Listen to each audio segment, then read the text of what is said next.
Salve, salve nação tricolor. Bom, pessoal, é o seguinte, né? Palmeiras 3, São Paulo 1. Um jogo. São Paulo nem foi tão mal, tá? Eu acho que eu vou fazer um desabafo, eu vou elencar algumas coisas, tá?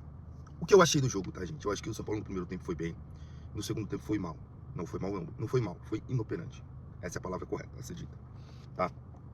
É... Primeiro tempo ali, gente, assim, o 2-1 que acabou, acho que o último gol até foi falta no Mike, teve esse problema, tá?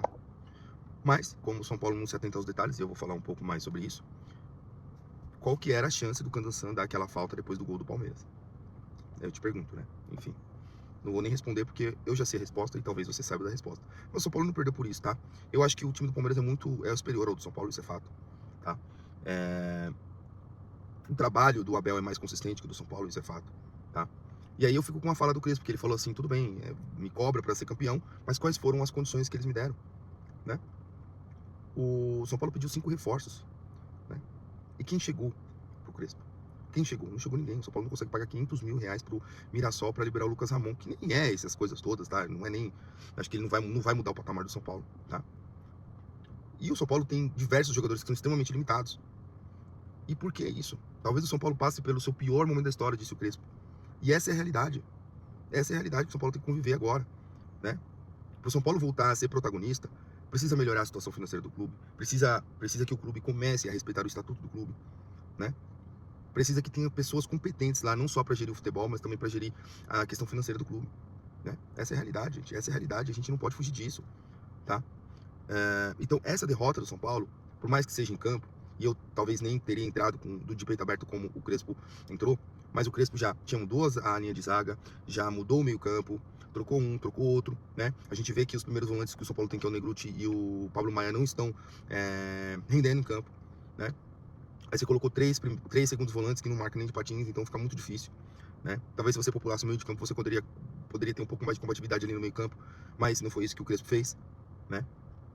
Pediram para tirar os 3 zagueiros, colocar os 2 zagueiros com 3 atacantes, o Crespo fez, não deu certo. Tudo bem ali contra a Portuguesa, eu acho que 50% a 60% o erro foi dele, mas ele tentou alguma coisa de diferente, uma variação. Não era o momento, mas foi uma leitura de jogo ruim dele, essa é a realidade, tá, gente? Então, assim, a gente pode culpar o Crespo, a gente pode culpar os jogadores, mas os jogadores hoje que estão em campo, eles não vão virar o Raí, França, Luiz Fabiano, que era um cara mais decisivo, não vai virar, não vai virar um Careca, né? O Miller, ninguém vai virar ali, nenhum desses jogadores, até porque esses jogadores são essa classe. O São Paulo não tem jogador dessa classe, não tem jogador que assuma o protagonismo do time, né? Não tem, o São Paulo não tem. E o São Paulo também não tem nem como ir atrás desse tipo de jogador. O São Paulo não conseguiu tirar o Marcos Leonardo do Al Hilal no ano passado, né? Nas vésperas da Libertadores, não conseguiu.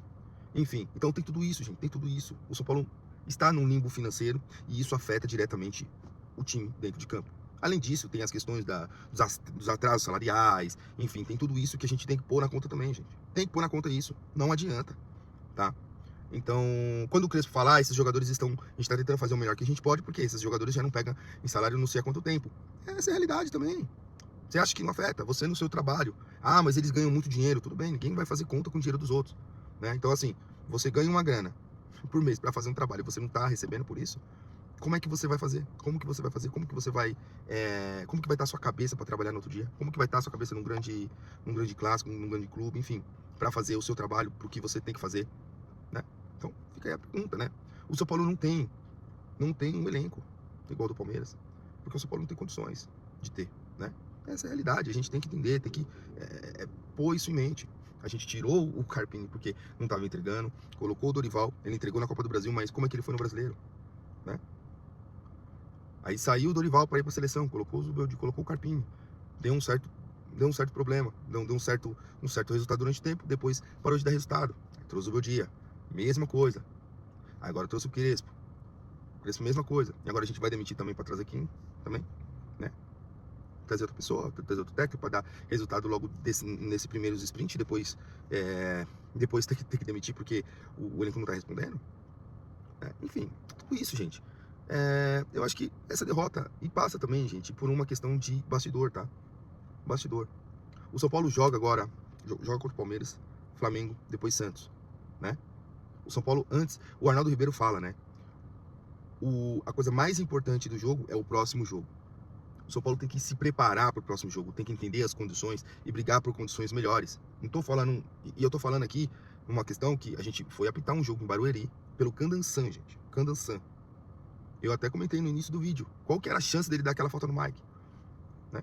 Acho que zero, né, gente? Zero. Essa é a realidade, essa é a realidade. O Candançan, o São Paulo, acho que o São Paulo só tem resultados ruins com o Candançan. Essa é a realidade, gente. Então, assim, o São Paulo não briga no bastidor, não tem bastidor. Zero bastidor, né?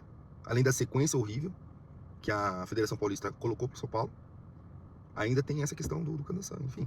Então é isso, gente. As federações, Federação Brasileira, Federação Paulista, pinta em borda com o São Paulo. E o São Paulo, tudo bem, faz o que vocês quiserem aí, tá tranquilo. Eu não vou reclamar, tá? Cadê o bastidor? Então, tá aí, entendeu? Mas aí eu pergunto pra você, torcedor, o que você faria? Comentem aí, coloquem nos comentários, né? Coloca nos comentários, tá? Algo que o Crespo já não tenha tentado, tá bom? O São Paulo não tem dinheiro para tirar o Pedro, o Caio Jorge, o próprio Flaco Lopes, o Vitor Roque dos seus clubes. O São Paulo não tem dinheiro. O São Paulo não tem protagonista. E nem vai conseguir protagonista, porque o Massis entrou, quando começou a presidir o clube, entrou nas contas do clube e viu o quê? Nada. Nada. Não tinha nada nas contas do clube. Né? Vendeu o Rodriguinho a toque de caixa para quê? Para pegar o dinheiro, tentar pagar os atrasados e tentar manter um fluxo de caixa. Essa é a realidade, gente. O Alisson foi negociado com o Corinthians pagou já o 1 milhão que precisava para escrever o Alisson, que o São Paulo fez uma cláusula de calote. Fez isso? Não fez. O São Paulo não recebeu 1 milhão ainda, né? Enfim, não é só o São Paulo que tá fudido, mas a gente trata aqui do São Paulo Futebol Clube. Então o São Paulo Futebol Clube precisa melhorar financeiramente, precisa melhorar a sua gestão, e eu espero que o Harry Massis faça a diferença nesse ano, limpe, para que o próximo presidente possa assumir um clube mais limpo, com lisura, tá? E que o Harry consiga limpar a imagem do clube. Até porque você vê situações como renovação de patrocínio de material esportivo travada. Você vê a questão da Mondelez lá, do naming rights, travado. Por quê? Porque não se sabe, a empresa está preocupada com o nome Morumbis, né? Enfim, então tem tudo isso, gente. Comentem aí o que vocês acham. Comentem aí se vocês acham que a derrota foi só dentro de campo ou tem muito mais que isso, tá? Geralmente o torcedor, ele vê o futebol mais dentro de campo do que fora. Mas eu acho que tem todo um todo. Antes da partida começar, eu acho que a partida já começa fora de campo, tá? Então é isso, tá, gente? Comentem o que vocês acham, comentem sobre essa derrota. Enfim, a gente vai ficar por aqui. Novidades, a gente volta aí pra falar. Forte abraço e salve o Tricolor Paulista.